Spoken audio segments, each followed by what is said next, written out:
আজ থেকেই আবহাওয়াতে আসছে বড়সড় বদল। কেমন থাকবে মকর সংক্রান্তির আবহাওয়া এবং তার পরবর্তী দিনগুলির আবহাওয়া পরিস্থিতি ইতিমধ্যে সতর্কতা জারি করেছে আবহাওয়া দপ্তর। উত্তরবঙ্গ দক্ষিণবঙ্গে প্রচণ্ড হাড় কাঁপানি ঠান্ডা আসছে। তাপমাত্রা নেমে যেতে পারে কোথাও কোথাও 6 থেকে 7-এর মধ্যে। তবে কলকাতার আশেপাশের তাপমাত্রা 10 থেকে 12 ডিগ্রির মধ্যে নেমে যাওয়ার সম্ভাবনাই রয়েছে। বর্তমানে আবহাওয়া পরিস্থিতিতে কিছুটা অন্যরকম পরিস্থিতি থাকলেও তাপমাত্রা আগে যেহেতু একটু উঠেছিল, কিন্তু এখন যে পরিস্থিতি হতে চলেছে আজ থেকে আস্তে আস্তে কিন্তু তাপমাত্রা নামতে থাকবে, অর্থাৎ ঠান্ডা বাড়তে থাকবে। বেশ কিছু অংশে জোরালো ঠান্ডা কিন্তু কাঁপাবে। ইতিমধ্যে সতর্কতা জারি করা রয়েছে উত্তর পশ্চিম ভারতের দিকে, যেখানে রেড অ্যালার্টও জারি করা রয়েছে। দেখতেই পাচ্ছেন উপগ্রহ চিত্রে যে সেখানে কিন্তু মেঘ রয়েছে এবং ঝঞ্ঝা আসছে নতুন করে, যার ফলে উত্তর পশ্চিম ভারত মধ্য ভারতে নতুন করে তাপমাত্রা কিন্তু বাড়বে না। কিন্তু আমাদের ঝাড়খণ্ড এবং উড়িষ্যার দিকে শৈত্যপ্রবাহ শুরু হয়ে যাচ্ছে, যা আগামী 4 থেকে 5 দিনে আমাদের বাংলার তাপমাত্রাকে অনেকটা কাঁপিয়ে ফেলবে।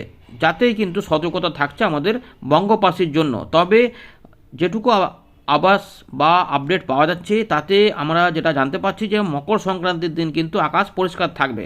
দিনের বেলাতে রোদ ঝলমল আকাশ পাওয়া যাবে, তবে একদম সকালের দিকে কিছু কুয়াশা পরিস্থিতি তৈরি হলেও সেগুলো কিন্তু বেলা বাড়ার সঙ্গে সঙ্গেই পরিষ্কারের দিকেই থাকবে। উত্তরে হাওয়া একটা থাকতে পারে, এর প্রভাবে কি হবে না, ওই দিনটাতে কিন্তু ভালোই পাওয়া যাবে। কিন্তু রোদ যখনই পড়ে যাবে তখন থেকেই কিন্তু বিকেল থেকে ঠান্ডা শুরু হয়ে যাবে এবং সন্ধ্যে থেকে ভোরবেলা পর্যন্ত সময়ের মধ্যে জোরালো ঠান্ডা কিন্তু কাঁপিয়ে ফেলবে। এবং বৃহস্পতিবার 1 মাঘ থেকে সেই ঠান্ডা আরও বেড়ে যেতে পারে 3 থেকে 4 দিনের জন্য, এমনই কিন্তু পরিস্থিতি হতে চলেছে। উত্তর পশ্চিম ভারতে ইতিমধ্যে দেখতে পাচ্ছেন যে ঘন কুয়াশার পাশাপাশি একটু মেঘ পরিস্থিতি রয়েছে।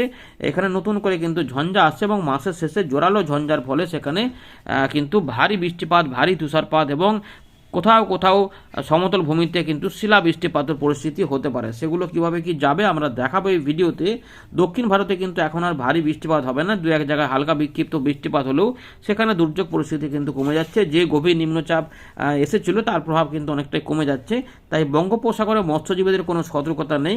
আপনারা কোন জায়গা থেকে এই ভিডিওটি দেখছেন, আপনার এলাকায় কেমন আকাশ পেয়েছেন বা পাচ্ছেন এবং তার পাশাপাশি ঠান্ডা পরিস্থিতি আপনারা কেমন অনুভব করছেন, আগের থেকে কিছু চেঞ্জ পাচ্ছেন কিনা একটু কমেন্ট করে জানাবেন। আপনার এলাকায় উত্তরে হাওয়া বইছে কিনা সেটাও কিন্তু কমেন্টে জানাবেন। এই ভিডিওটিকে অবশ্যই শেয়ার করে দেবেন, লাইক করবেন এবং নতুন যারা রয়েছেন চ্যানেলটিকে সাবস্ক্রাইব বা ফলো করে রাখুন। আগামী দিনে আরও গুরুত্বপূর্ণ আপডেট পরিবর্তন আপনাদের জন্য অবশ্যই আমরা নিয়ে আসবো। দেখতে থাকুন। আমরা প্রথমে দেখে নিই কোথায় কেমন তাপমাত্রা দাঁড়ালো এবং কোথায় কি সতর্কতা বা খবর দিয়েছে আবহাওয়া দপ্তর, সেগুলো দেখিয়ে দেওয়ার পরেই আমরা এখান থেকে শুরু করব। দেখতে থাকুন। কোন জেলায় কেমন তাপমাত্রা রেকর্ড হয়েছে সেটা দেখাবো। তার আগে আমরা এই ভারতীয় মৌসুম ভবনের নতুন আপডেটে একটু নজর দেবো, যেখানে 13 তারিখে সকালবেলা আপডেটটা প্রকাশ হয়েছে। তো এখানে আমরা দেখতে পাচ্ছি যে এখন কিন্তু ভারী বৃষ্টিপাতের সতর্কতা নেই আমাদের দক্ষিণ ভারতে, যেটা ছিল আগে থেকে 12 তারিখ পর্যন্ত ছিল সেটা আর নেই। তবে আমাদের উত্তর পশ্চিম ভারতে আগামী 2 দিনে কোনো পরিবর্তন হবে না তাপমাত্রায়, মিনিমামে বা রাত্রিকালীন তাপমাত্রায়, কিন্তু তারপরে 2 থেকে 4 ডিগ্রি বাড়বে আগামী 5 দিনের মধ্যে। কেন না উত্তর পশ্চিম ভারতে এবং হিমালয়ের পশ্চিম ভাগে দেখা যাবে আমাদের পশ্চিমী ঝঞ্ঝার প্রভাব। এটাই কিন্তু রয়েছে। মহারাষ্ট্রের দিকে কোনো পরিবর্তন থাকছে না, তবে তাপমাত্রা গুজরাটের দিকে 2-3 ডিগ্রি পতন হতে পারে 2-3 দিনের মধ্যে। তারপরে কিন্তু আস্তে আস্তে আবার সেখানে তাপমাত্রা হয়তো ঊর্ধ্বমুখী হবে বা নর্মাল ওই রকমই থাকতে পারে। ইতিমধ্যে আমাদের উত্তর পশ্চিম ভারতে ব্যাপক সতর্কতা রয়েছে, যেখানে পাঞ্জাব, হরিয়ানা, চণ্ডীগড় সহ আমাদের হিমাচল প্রদেশ, উত্তরাখণ্ড, এর পাশাপাশি রাজস্থান এবং উত্তরপ্রদেশ, এগুলিতে কিন্তু ঘন কুয়াশা এবং তার সঙ্গে কোল্ড ডে কন্ডিশন এবং শৈত্যপ্রবাহের পরিস্থিতি জারি রয়েছে। এখানে দেখুন ডিটেলস আমরা বলছি না, শুধু পূর্ব ভারতেরটা একটু বলে দিই। এবং উত্তর পূর্ব ভারতে এখানে কিন্তু কিছু অংশে ঘন কুয়াশা থাকবে, যেমন উত্তরবঙ্গ এবং সিকিম। এখানে কিন্তু 14 তারিখ পর্যন্ত ঘন কুয়াশা হবে। বিশেষ করে কোচবিহার, আমাদের উত্তর ভাগের যে জলপাইগুড়ি রয়েছে এবং উত্তর দিনাজপুর এবং তার সঙ্গে 2-1 জায়গায় হয়তো দক্ষিণ দিনাজপুর এবং কিছু কিছু জলপাইগুড়ির সঙ্গে দার্জিলিংটাও যুক্ত হতে পারে। এই জায়গাতে কিছু কিছু ঘন কুয়াশা হতে পারে। বিহারের দিকে 17 তারিখ পর্যন্ত ঘন কুয়াশা থাকবে। আর তার সঙ্গে আমাদের উত্তরপ্রদেশটা তো থাকছেই, এই লাইনটাতে কিন্তু ঘন কুয়াশা থাকবে। এর পাশাপাশি আসাম এবং মেঘালয়ে 16 তারিখ এবং 17 তারিখ জানুয়ারি মাসে এই দুটো দিনে ঘন কুয়াশা কোথাও কোথাও তৈরি হবে, একটু বেশি এলাকা জুড়ে হতে পারে। এর পাশাপাশি কোল্ড ডে কন্ডিশন এবং সিভিয়ার কোল্ড ডে কন্ডিশন আমাদের পাঞ্জাব, হরিয়ানা, চণ্ডীগড় এগুলোতে কিন্তু রয়েছে এবং রাজস্থানের দিকেও রয়েছে, যেগুলো ইতিমধ্যে সতর্কতার মধ্যেই রয়েছে। আর পাশাপাশি কোল্ড ওয়েভ বা শৈত্যপ্রবাহ কিন্তু আমাদের অনেক জায়গাতেই থাকবে, কিন্তু আমাদের পূর্ব ভারতের দিকে বিশেষ করে উড়িষ্যার দিকে শুরু হচ্ছে আস্তে আস্তে 13 তারিখ থেকে 15 তারিখ পর্যন্ত কোল্ড ওয়েভ বইবে, যা আমাদের ঝাড়গ্রাম এবং পশ্চিম পূর্ব মেদিনীপুরকে কিছুটা প্রভাবিত করবে। এর পাশাপাশি আমাদের ঝাড়খণ্ডের দিকে থাকবে, যা আমাদের বীরভূম, মুর্শিদাবাদ, পশ্চিম বর্ধমান, পূর্ব বর্ধমান, তার সঙ্গে যেটা হবে আমাদের বলবো যে পুরুলিয়া, বাঁকুড়া, এই দিকগুলোকে কিন্তু কাঁপিয়ে দিয়ে আমাদের কলকাতা, হাওড়া, হুগলি, 24 পরগনার দিকে এটা প্রভাবিত করবে এবং পুরো সিস্টেমটি কিন্তু বাংলাদেশকেও প্রভাবিত করে উত্তর পূর্ব ভারতেও নিয়ে যাবে। এটাই কিন্তু থাকবে মোটামুটি 19 তারিখ পর্যন্ত। 20 তারিখ থেকে পরিবর্তন হয়তো পাওয়া যেতে পারে, এই পরিস্থিতি রয়েছে। এবারে ওয়েদার সিস্টেম কিন্তু এই মুহূর্তে বড় মাপের কিছু নেই, শুধুমাত্র 15ই জানুয়ারি হিমালয়ের পশ্চিম ভাগের দিকে বেশ কিছু অংশে পশ্চিমী ঝঞ্ঝার প্রভাবটা কিন্তু শুরু হচ্ছে, বুঝতে পারছেন। আর এখানে কিছু নেই, শুধুমাত্র উত্তর হরিয়ানার কাছে একটা ঘূর্ণাবর্ত কাজ করছিল, যেটা দক্ষিণ হরিয়ানার দিকে এগিয়ে এসেছে। এটাই কিন্তু রয়েছে সিস্টেম। এবারে ছবিটা ভালো করে দেখে নিন, যেটা 13 থেকে 14 তারিখের মধ্যে। তো এই জায়গাতে কিন্তু দেখুন এখনও পর্যন্ত আমরা দেখতে পাচ্ছি যে রেড অ্যালার্ট কিন্তু রয়েছে পাঞ্জাব, হরিয়ানার দিকে এবং উত্তরপ্রদেশের পশ্চিম ভাগে রয়েছে কমলা সতর্কতা, বাকি অংশে হলুদ সতর্কতা। মোটের উপরে ফগ তো থাকছেই, মানে ঘন কুয়াশা, কিন্তু কোথাও কোথাও বেশ কিছু অংশেই দেখতে পাচ্ছি যে শৈত্যপ্রবাহের সতর্কতা জারি করে দেওয়া হয়েছে। উড়িষ্যা এবং ঝাড়খণ্ডে শৈত্যপ্রবাহ ঢুকে পড়ছে, যেটাই কিন্তু আমাদের এই পশ্চিমের দিকের এই অংশগুলিকে প্রভাবিত করবে। মোটামুটি এরকম করে থাকবে। আর এইগুলোতে ঠান্ডা যেমন চলছে সেরকমই থাকবে, কিন্তু এই প্রভাবটা এই দিক বরাবর যাবে, তাই ত্রিপুরা সহ এই এলাকা পর্যন্ত এগুলোকে প্রভাবিত হবে। বাংলাদেশের খুলনা, বরিশাল, ঢাকা, চট্টগ্রাম বিভাগকে প্রভাবিত করবে। এইগুলো কিন্তু থাকবে, এগুলো কিন্তু মোটামুটি চলবে। এখন 2-3 দিন তো মোটামুটি চলবেই, এমনই কিন্তু রয়েছে। দেখতেই পাচ্ছেন এখানে ওই হলুদ সতর্কতাগুলো রয়েছে, তার সঙ্গে এরকম আরও চিত্র দেখাচ্ছে, দেখুন, দেখলেই বুঝতে পারবেন। এই যখন এরকম করে 3 দিন থাকবে এখানে ঝাড়খণ্ডের দিকে শৈত্য প্রবাহ। আর এগুলো তো শুধুমাত্র ফগ এই অংশ থাকবে। আমাদের দক্ষিণবঙ্গে কিন্তু সেরকম ঘন কুয়াশা থাকবে না। চাষিবাদের জন্য এটাই খবর থাকবে, ঘন কুয়াশা কিন্তু আমাদের এখানে দক্ষিণবঙ্গকে ডিস্টার্ব করবে না। যদিও কিছু কিছু উত্তরবঙ্গ কমে যাবে আস্তে আস্তে, হয়তো 17 তারিখের দিক থেকে দেখা যাবে যে ঘন কুয়াশাগুলো কমে যাচ্ছে। তবে আসাম, মেঘালয় কিছু অংশে থাকবে 16 তারিখ এবং 17 তারিখে, এমনই কিন্তু রয়েছে। এবার পরবর্তী ক্ষেত্রে কী হবে না হবে আমরা বলবো। আর বৃষ্টিপাত নিয়ে কিছু খবর রয়েছে, একটু বলে দিই, ভালো করে দেখে নিন। এখানে 14 তারিখ এবং 15 তারিখ যে বৃষ্টিপাতের যে ফোরকাস্ট, সেখানে 14 তারিখ এবং 15 তারিখে আমরা যেটা দেখতে পাচ্ছি যে এখানে কিন্তু আইসোলেটেড ওয়েতে বৃষ্টিপাত কিছু কিছু অংশে খুবই কম, হালকা হালকা টাইপের আসাম, মেঘালয়, নাগাল্যান্ড, মণিপুর, মিজোরাম, ত্রিপুরার দিকে কিছু কিছু অংশে।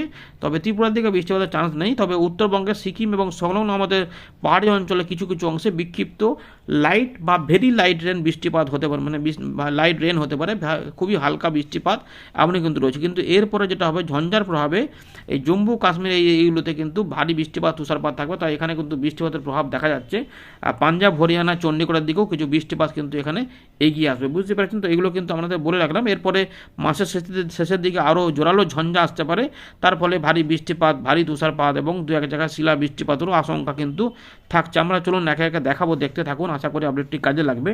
আমরা আবারও ফেরত চলে এলাম উইন্ডির লাইভ স্ক্রিনে। দেখতে পাচ্ছেন যখন আমাদের আপডেট দেখাচ্ছে তখন কিন্তু আকাশ মোটের উপরে পরিষ্কার, এরকমই পরিষ্কার আবহাওয়া পরিস্থিতি দেখা যাবে। তবে ওই একদম সকালের দিকে কিছু কুয়াশা থাকবে, যদিও যখন আমাদের আপডেট দেখাচ্ছে তখন কিন্তু পাঞ্জাব, হরিয়ানা, কার্নাল, নিউ দিল্লি, শ্রীগঙ্গানগর এগুলোতে কিন্তু রয়েছে ঘন কুয়াশা। আস্তে আস্তে সেখানে কিন্তু মেঘও আছে কিছু কিছু, বুঝতে পারছি। এখানে কিন্তু মেঘও রয়েছে, মেঘ উড়ে উড়ে যাচ্ছে। তো এখানেই কিন্তু পরিস্থিতিগুলো বদল হবে। আর দক্ষিণ ভারতে কিছুটা হালকা বৃষ্টিপাত রয়েছে, সেগুলো আস্তে আস্তে সবই কিন্তু কমে যাবে। চলুন এবার একে একে আমরা বাকি আপডেটগুলো দেখাই। এবারে আমরা প্রথমে চলে যাচ্ছি মেঘমালা মোডে। এখানে কিছু কিছু মেঘ থাকছে, যেগুলো 14 তারিখের দিকে আরও কমে যাবে। দেখুন যে বৃষ্টিপাত যেটা থাকবে 13 তারিখ থেকে 14 তারিখ সকালবেলা পর্যন্ত, তারপরে কিন্তু এখানে সব কমে যাবে, পরিষ্কার হয়ে যাচ্ছে। বঙ্গোপসাগরে কোনো রকমের কোনো সতর্কতা নেই। উত্তর দিক থেকে যে হাওয়াটা বইছে, সেই হাওয়াটা কিন্তু 14 তারিখে মকর সংক্রান্তির দিনে অবশ্যই বইবে। দেখতেই পাচ্ছেন এখানে হাওয়া কিন্তু থাকবে। সকালের দিকে যদি কমও থাকে, কিন্তু দুপুরবেলার দিকে হাওয়া বেড়ে যাবে, বিকালবেলার দিকে সন্ধ্যেবেলার মধ্যে বেড়ে যাবে। এগুলো কিন্তু মাঘ মাসের প্রথম দিনেও কিন্তু থাকবে। তাই এই সময় কিন্তু উত্তরে হাওয়াটা চলবে, বুঝতে পেরেছেন। তাপমাত্রা কিন্তু অনেকটাই কমে যাবে। যেমন 1 মাঘ যদি আমাদের বলি, তাহলে কিন্তু কলকাতার তাপমাত্রা আমরা দেখতে পাচ্ছি যে 12 ডিগ্রি আশেপাশে চলে আসবে, এবং চন্দননগর, হুগলি, খড়দা, পানিহাটির দিকে 11 ডিগ্রি, 10 ডিগ্রি থাকবে। বনগাঁ এগুলো সবই কিন্তু চাকদা, পান্ডুয়া আর 10 ডিগ্রি। কিন্তু এগুলো আমাদের বলে রাখি যে শুধুমাত্র 10 নয়, এগুলোতে অনেক জায়গাতে 9, 9.5 থাকবে। হাওড়ার দিকেও মোটামুটি 9.5, 10-এর মধ্যে থাকবে। যেমন দেখতে পাচ্ছেন যে উলুবেড়িয়ার দিকে আমরা দেখলাম একটু আগে 10 ডিগ্রি দেখা যাচ্ছে, এবং আবার তমলুক 11, কোলাঘাট 11, আবার দেখুন এই কাছাকাছি কিন্তু 10 ডিগ্রি পাবেন। দেখুন আমতা 10 পাওয়া যাচ্ছে, এখানে উলুবেড়িয়া 10 পাওয়া যাচ্ছে, বাগনান 10 পাওয়া যাচ্ছে, বজবজ 11 পাওয়া যাচ্ছে, মহেশতলা 11, কলকাতা নিউ টাউনে দেখুন 12 এবং এখানে 11 পাওয়া যাচ্ছে, বালি 11, রানকুনি, পানিহাটি, বারাসাত এগুলো কিন্তু পাওয়া যাচ্ছে। শ্রীরামপুর গঙ্গাধরপুর 11 ডিগ্রি। আবার দেখুন সিঙ্গুরের দিকে, গঙ্গাধরপুরের দিকে, জংলাপাড়ার দিকে, খানাকুলের দিকে 10 ডিগ্রি, ঘাটাল 10 ডিগ্রি, দাসপুর আবার 9 ডিগ্রি হচ্ছে, কেশপুর 9 ডিগ্রি পাওয়া যাচ্ছে, শালবনী 9 ডিগ্রি, গোয়ালতোর চন্দ্রকোনা 9 ডিগ্রি থাকবে। তবে এখানে 8 ডিগ্রি তাপমাত্রাও থাকবে।